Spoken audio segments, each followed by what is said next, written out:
Une marque, c'est jamais figé. Elle évolue avec son marché, ses clients, ses concurrents et ses équipes. Sauf que dès qu'on parle de repositionnement, la plupart des dirigeants, la plupart de mes clients ressentent un peu comme un vertige. Ils ont peur de perdre leur audience, ils ont peur d'envoyer des signes contradictoires.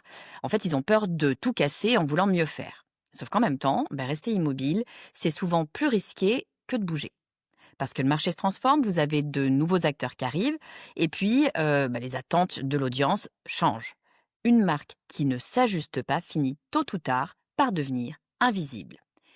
Si vous me découvrez avec cette vidéo, je suis Estelle Ballot et vous regardez le podcast du marketing. Quand je n'enregistre pas des vidéos, j'accompagne des dirigeants pour structurer leur marketing, rendre leur marque visible et former leurs équipes. Alors, quand on parle de repositionner une marque, ça consiste pas à changer un logo ou alors à trouver un nouveau slogan qui serait plus percutant. Il s'agit d'un travail stratégique en profondeur qui touche à la promesse, la perception, qui touche à l'offre et qui touche à la manière de raconter son histoire. La difficulté, c'est qu'on avance sur une ligne de crête. Il faut trouver une nouvelle direction sans renier ce qui fait notre valeur actuelle. L'objectif, c'est pas de repartir de zéro, mais de faire évoluer la marque dans l'esprit des clients. Alors dans cet épisode, je vous propose qu'on décortique ce qui permet de réussir ce passage qui est un peu délicat. D'abord, on va regarder quels sont les signaux qui montrent qu'on a besoin de travailler un repositionnement. Ensuite, on va aller diagnostiquer ce que la marque représente déjà pour son audience. Et puis, on va aller construire ce nouveau positionnement sans venir casser le lien émotionnel. Et puis, bien sûr, on va aller communiquer sur cette nouvelle évolution. Et puis on terminera par les indicateurs à suivre et les ajustements à opérer pour traverser cette transition sans perdre son audience. Alors pourquoi est-ce que les marques doivent se repositionner? Une marque qui fonctionne bien aujourd'hui, elle n'est pas protégée pour demain. Les attentes, elles évoluent tout le temps, les catégories, elles vont se redéfinir, vous avez aussi de nouveaux usages qui apparaissent, donc le repositionnement, il devient nécessaire au moment précis où l'écart commence à se creuser entre ce que la marque est réellement et ce qu'elle veut devenir et la manière dont elle est perçue. Le repositionnement, il devient nécessaire au moment où l'écart commence à se creuser entre ce que la marque est, ce qu'elle veut devenir et comment elle est perçue. Plus cet écart, il va être détecté tôt, plus la transition va se faire en douceur. En fait, les signes faibles, ils vont apparaître d'abord dans les comportements des clients. Le chiffre d'affaires en général va se maintenir, mais la croissance, elle va ralentir. Et puis vous avez des campagnes d'acquisition qui vont coûter peut-être, un peu plus cher pour avoir les mêmes résultats. Vous avez, des clients fidèles qui vont moins vous recommander. Vous avez certains segments historiques qui vont se montrer moins réceptifs, alors que vous avez de nouvelles cibles qui vont commencer à manifester un certain intérêt sans que vous compreniez vraiment exactement pourquoi. Il y a rien de catastrophique, mais il y a une espèce d'impression un peu diffuse de décalage. Et puis vous avez le marché aussi qui envoie des signaux, hein. Vous avez de nouveaux entrants qui vont avoir, un positionnement peut-être plus spécialisé, plus clair ou alors qui va être plus aligné avec les préoccupations du moment. Vous avez des référents qui changent, des comparaisons aussi qui changent parfois. Et puis vous avez une marque qui se pensait innovante et puis qui devient petit à petit classique dans l'esprit des gens parce qu'elle est là depuis longtemps, et parce qu'elle n'a pas remis aussi son récit à jour. Troisième élément, c'est les signaux internes. Ils vont venir compléter le tableau. Vous avez des équipes commerciales qui ont certaines difficultés à expliquer la proposition de valeur. Vous avez un marketing qui a du mal à trouver des angles sans faire de répétition. Vous avez une direction qui voudrait ouvrir de nouveaux territoires, mais sauf que les éléments que vous avez à disposition, ils freinent un peu vos ambitions. En fait, on a une espèce de sentiment d'étroitesse. Quand on en est là, l'erreur la plus fréquente, ça consiste à lancer, des actions, tactiques, un petit peu à tout va. On va faire une nouvelle campagne, on va faire une refonte de l'esthétique, on va lancer, un nouveau produit. Ces réponses, elles vont donner une illusion de mouvement, mais, elles n'adressent pas l'enjeu de fond. Le positionnement, ça devient une option stratégique à condition d'accepter que vous ayez un diagnostic sincère de la situation. Bon alors le diagnostic, c'est justement ce dont je voudrais qu'on parle là tout de suite. Toute démarche de repositionnement va commencer par une étape de diagnostic, même si c'est inconfortable parfois, hein. Il va falloir confronter la perception, souhaitée, celle qu'on souhaite atteindre, à la perception réelle.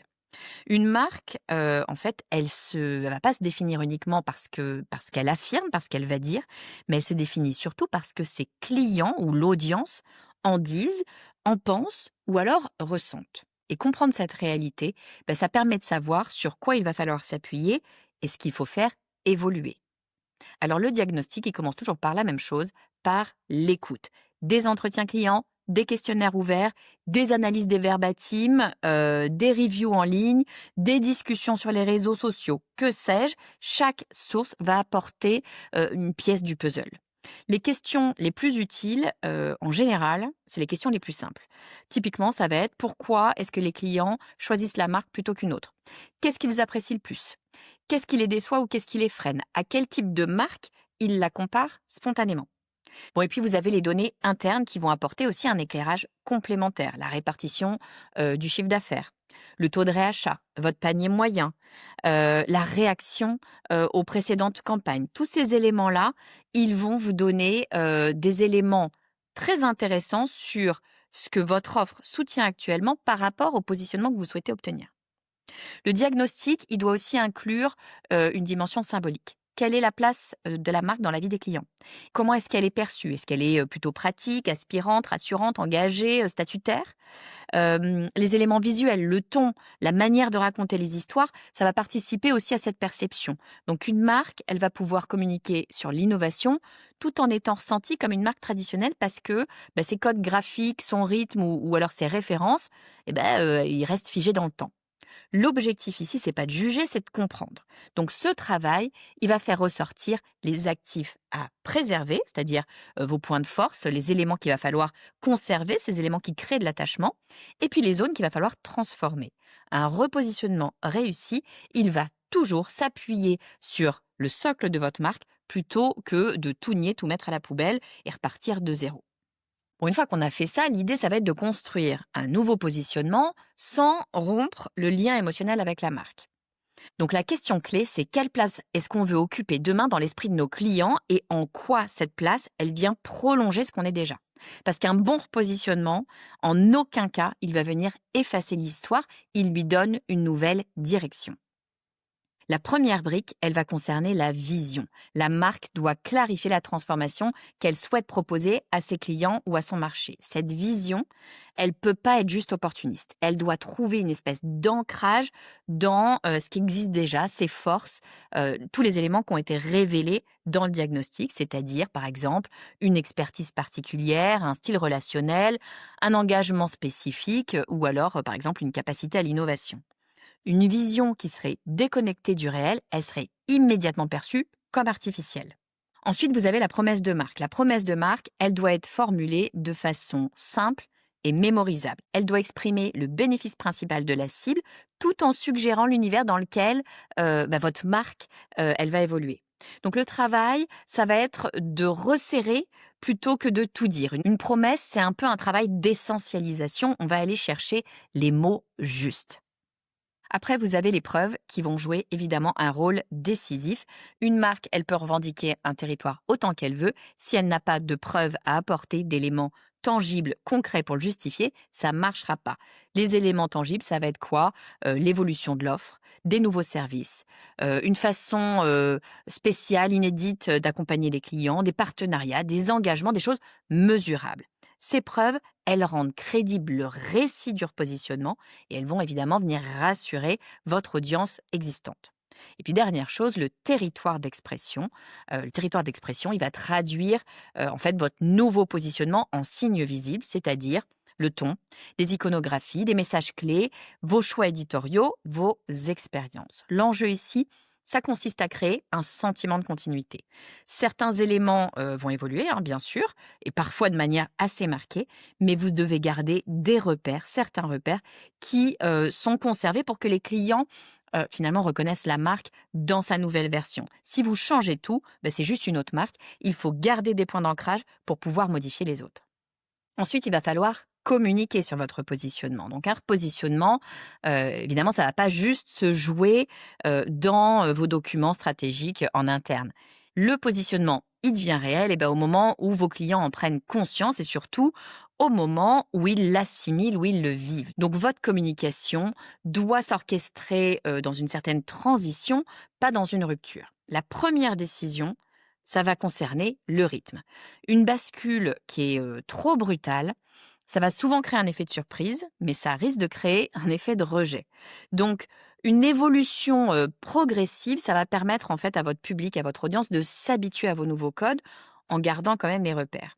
Dans certains cas, vous avez besoin d'avoir une période de cohabitation entre l'ancienne et la nouvelle version. On le voit parfois sur des marques qui ont une double signature, qui ont peut-être un teasing éditorial ou alors qui ont des campagnes qui expliquent la transition. Ce qu'il faut avoir en tête, c'est que la transparence, ça va beaucoup aider. Expliquer pourquoi la marque évolue, ce qui changera pas, tout ça, ça permet de préserver la confiance. Vos clients, ils aiment que la marque partage ses choix, surtout quand ces choix, ils répondent à de vrais enjeux. Mieux servir certaines attentes, améliorer l'impact environnemental, simplifier l'offre, renforcer la qualité de service, ça, c'est des choses importantes. C'est un discours qui doit rester concret et surtout sans jargon stratégique. Là, on parle d'authenticité. Et puis encore une fois, les preuves, elles vont jouer un rôle central. La communication du repositionnement doit s'appuyer sur des éléments tangibles. Vous avez une nouvelle gamme, vous avez une refonte de l'expérience client, ou alors une initiative qui vous est spécifique. Une promesse sans preuve, ça ressemble un peu à un relooking un peu artificiel. À l'inverse, si vous avez des preuves qui sont bien expliquées, bien exposées, elles vont permettre à l'audience de constater que votre positionnement, c'est pas juste une histoire d'image. Alors, ce que vous pouvez faire, c'est impliquer certains clients dans la transition. Ça va légitimer le mouvement. Par exemple, vous pouvez avoir des bêta-testeurs, de la co-création de fonctionnalités. Vous pouvez avoir, c'est très intéressant, des interviews d'utilisateurs, les premiers utilisateurs par exemple, des témoignages aussi de vos partenaires. Ces relais, ils montrent que l'évolution se fait avec l'écosystème et pas vous tout seul coincé dans votre salle de réunion. Bon, et après le lancement de ce repositionnement, souvent on a un peu tendance, à passer à autre chose. C'est exactement ce qu'il faut pas faire parce que les premiers mois qui suivent un repositionnement, c'est le moment, décisif. C'est là où la marque doit observer, elle doit écouter et surtout elle doit être prête à ajuster certains éléments sans renoncer à sa direction. En fait, vous allez avoir des indicateurs, quantitatifs qui vont vous donner un premier niveau de lecture. Typiquement, ça va être l'évolution du taux de réachat, le comportement de vos clients les plus fidèles et puis l'acquisition de nouvelles cibles. Ces éléments-là, elles vont permettre d'identifier éventuellement des décrochages sur certains segments ou alors, à l'inverse, une espèce de gain de traction, sur d'autres segments. L'analyse, elle doit rester évidemment fine, elle doit rester segmentée et elle doit faire attention à pas avoir des interprétations, trop rapides, trop hâtives. Après, vous allez regarder des signaux un peu plus, qualitatifs, ils vont venir compléter le tableau. Qu'est-ce que ça va être, les signaux qualitatifs? Ça va être des feedbacks que vous allez collecter, par les équipes terrain. Ça va être des commentaires sur les réseaux sociaux, ça va être les retours de vos partenaires et puis ça peut être, des études de perception si vous avez les moyens d'en faire. Ces éléments-là, ils révèlent la manière dont le positionnement est compris. Il va vous montrer aussi où est-ce que, vous pouvez peut-être avoir des zones de confusion et puis quelle partie du récit marche le plus, résonne le plus. Une fois que vous avez ça, vous avez une marque qui peut ajuster son expression sans remettre en cause toute sa stratégie. Vous avez des messages qui vont mériter d'être clarifiés. Vous allez avoir certains repères visuels peut-être qui auront besoin d'être réintroduits. Vous allez vous rendre compte que certains segments, ils vont demander peut-être un peu plus de pédagogie. L'important, c'est de garder la même direction tout en perfectionnant, tout en affinant la façon de l'exprimer. Là où vous avez des risques, c'est quand la marque va interpréter trop rapidement les premières réactions. Parce qu'un repositionnement, qu'on se le dise, ça crée toujours un petit peu d'inconfort, y compris, voire même surtout, chez les clients les plus fidèles. Vous avez une espèce d'inquiétude passagère, une espèce de rejet du changement. Ça ne veut pas dire que c'est du rejet. C'est juste qu'on n'a pas l'habitude du changement et que on attend de voir ce que ça va donner. À l'inverse, vous pouvez avoir, une curiosité, du début, parce que c'est nouveau, parce qu'il y a quelque chose qui change. Ça ne veut pas dire que vous allez avoir une adoption qui va être durable. Donc il faut regarder l'observation vraiment sur la durée. Vous permettre de réellement trancher, c'est de regarder les choses dans le temps. En fait, un repositionnement réussi, ça se reconnaît à un signe simple. L'audience comprend clairement la nouvelle promesse tout en ayant le sentiment de retrouver ce qu'elle aimait déjà dans la marque. Dans ce cas-là, la transition, c'est un levier de croissance, pas une fracture. Donc pour résumer, repositionner une marque, ça revient à réécrire son rôle dans la vie de ses clients. L'exercice, il peut sembler un peu risqué, mais le fait de rester immobile, ça l'est en général largement davantage. Les signaux faibles, ils vont vous rappeler qu'une marque, elle est jamais acquise. Elle reste en permanence en équilibre entre ce qu'elle a été, ce qu'elle est devenue et ce que son marché attend. Donc la clé, ça consiste à aborder ce mouvement avec méthode. D'abord, on va accepter de regarder la réalité en face avec un diagnostic honnête de la perception actuelle. Ensuite, on va construire une nouvelle trajectoire qui s'appuie sur vos forces existantes plutôt que vouloir tout effacer. Et puis, on va orchestrer une communication progressivement, dans la transparence, on va prouver les choses, et puis on va donner le temps à l'audience de se projeter finalement dans cette nouvelle version de la marque. Et puis enfin, on va observer, on va ajuster, et puis on va pas renoncer trop vite, ni s'entêter à tout prix. Les marques qui réussissent ce passage, elles gagnent bien plus qu'une nouvelle image, elles clarifient leur vision, elles renforcent la confiance de leurs clients, et puis elles redonnent du sens à leurs équipes. Elles créent en fait un nouvel espace de croissance. Leur positionnement, ça devient une opportunité d'alignement plutôt qu'une opération défensive. Alors, si vous préparez une évolution de votre marque, la question, c'est pas seulement quel nouveau positionnement il faut que je choisisse, mais comment faire pour que ceux qui suivent déjà la marque aient envie de nous suivre encore demain. J'espère que vous avez aimé cet épisode. Si c'est le cas, je vous propose de suivre la newsletter du podcast du marketing. La newsletter, c'est quoi? C'est en général un email par semaine dans lequel je vous propose le nouvel épisode de la semaine, le résumé de l'épisode. Si vous n'avez pas le temps, pas l'envie de l'écouter ou de le regarder sur YouTube, vous avez le résumé, vous avez les informations les plus importantes, tous mes cadeaux bonus, tous les bons plans de mes partenaires et puis les coulisses du podcast, les coulisses de ma vie d'entrepreneur. Je vous dis un petit peu comment moi je sens les choses. Je ne le dis pas sur les réseaux sociaux, je le dis que dans ma newsletter. Pour vous abonner, c'est super simple. Soit vous allez dans les notes, dans le lien qui est juste en dessous, soit vous allez sur le podcast du marketing.com/newsletter. Je vous dis à très vite.